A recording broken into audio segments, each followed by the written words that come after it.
Hello, this is Dr. David Green, CEO of the Nevada Pain Network. Today's topic is what you need to know about epidural injections. What exactly is an epidural injection? It's an outpatient procedure involving steroid and numbing medicine being placed into the epidural space. Epi means around, and dura is the covering around the spinal cord. So basically what you have here is a spinal cord here. You can see it coming down, okay? And where the steroid medication is placed is the area around that. It is not placed into the spinal cord or into the nerve roots that come out of the spine. Okay? Epidural injections have been done for a very long time. They're one of the most popular pain management procedures done today in this country.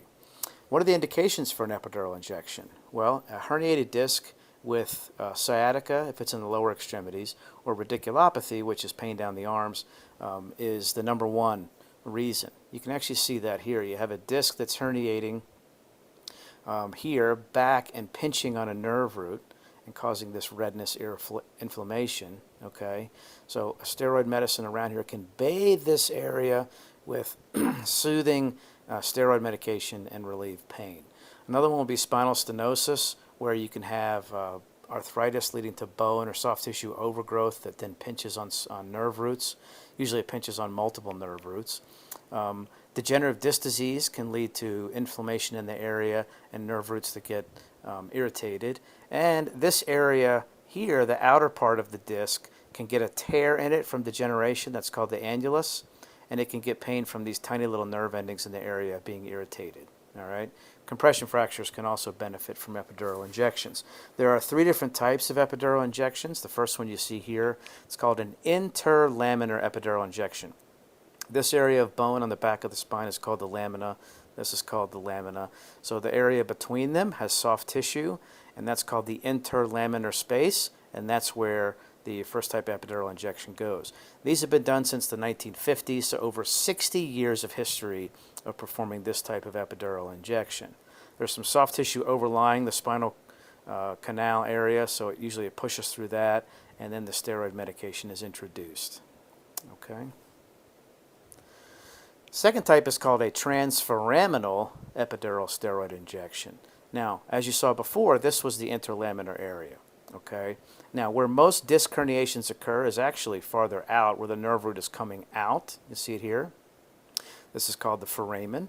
So transforaminal is where this injection is placed. And it's usually closer to the area of where the nerve root is actually getting pinched. Okay. So this is newer. This has been done for about the past decade, but it really puts the medicine right where it needs to go. And the third type is called a caudal.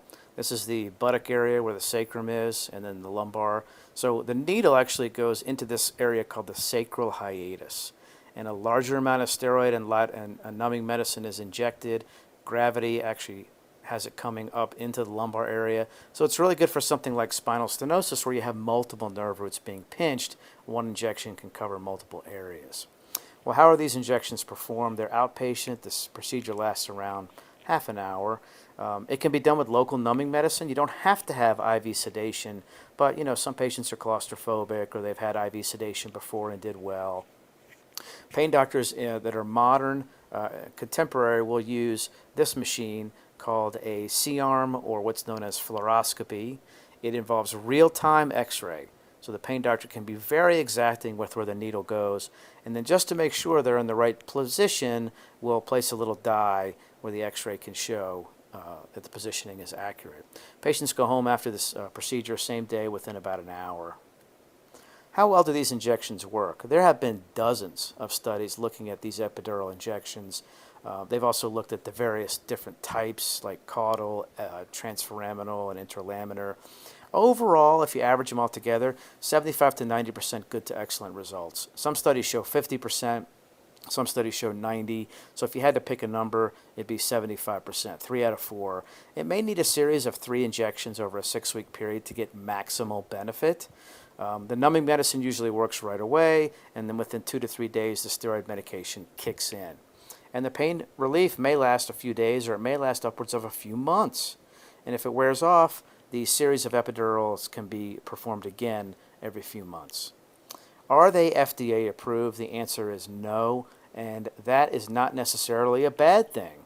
Medications are used all the time for off-label FDA indications. It's legal, it's often beneficial. I'll give you 3 examples right now. Neurontin is FDA approved as an anti-seizure medication. It works very well for nerve pain and migraines off-label. Lidoderm is FDA skin patches are approved for shingles, but off-label those patches work extremely well for certain types of back pain and other numbing needs like post-surgery around incisions. Propranolol is FDA approved for high blood pressure, but it works really well off-label for performance anxiety. So people will try and make you think that off-label is a bad thing, and it truly is not. Nevada Pain is the top pain management clinics in the greater Las Vegas area. They offer comprehensive pain management with both medical and interventional pain management, along with chiropractic treatment, spinal decompression therapy, acupuncture, and physical therapy. The doctors are board certified. They've won the Patient's Choice Award 5 years in a row. The number to call for treatment is 702-323-0553. And check us out on the web at painmanagementlasvegas.com. You'll be very happy you called. I'm Dr. David Green with the Nevada Pain Network. Your pain stops here.